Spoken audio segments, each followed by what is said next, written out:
สบายดีมื้อนี้ก็สิมาร้องเพลงห่างก่อนแต่งเนาะมีผู้บ่าวคนหนึ่งเพิ่นขอมาโดนเติบแล้วแต่ก็บ่มีเวลาร้องให้เพิ่นเนาะมื้อนี้ก็มีโอกาสดีร้องพัง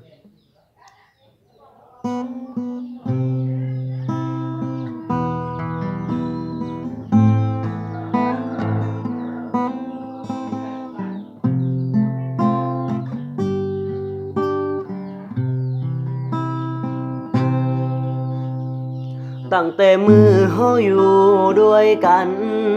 น้องสำคัญกับอายกว่าไผสัญญากันไว้พอมื้อใดเฮาสิจัดงานแต่งอายหักเจ้าหักแฮงแพงหลายอายยอมตายแทนได้เดล่ะบ่เชื่อเลยว่าเฮาสิมาห่างกันก่อนแต่งบอกได้บ่เหตุผลของเจ้าหักสองเฮายังขาดบ่ได้หรืออยู่กับอายน้องย่านอายนั้นพาไปกินเกินอยู่กันมาเกือบปี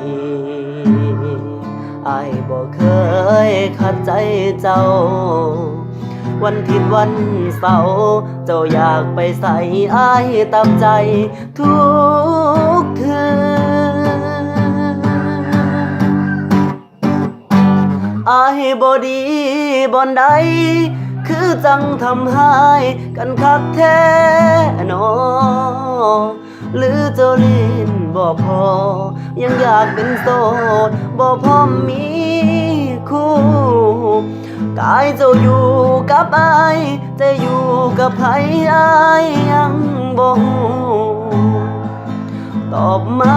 เบิ่งดูสิสานต่อหรือว่าพอสำนี้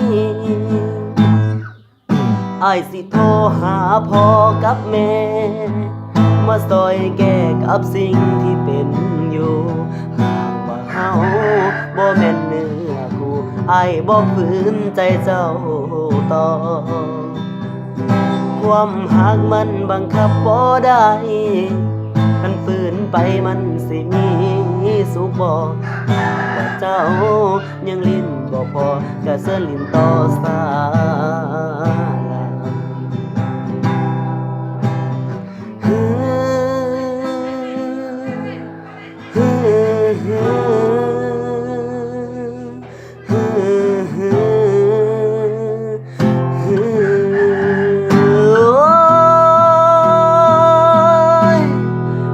กันมาเกือบปี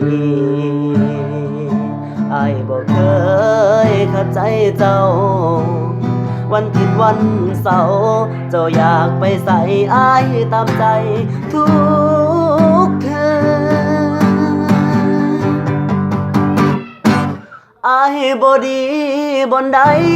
คือจังทำให้กันคักแท้นอหรือเจ้าลิ้นบ่พอยังอยากเป็นโสดบ่พร้อมมีคู่กายเจ้าอยู่กับอายแต่อยู่กับไผอายยังบ่ฮู้ตอบมาเบิ่งดูสิสานต่อหรือว่าพอสำนี้อายสิโทรหาพ่อกับแม่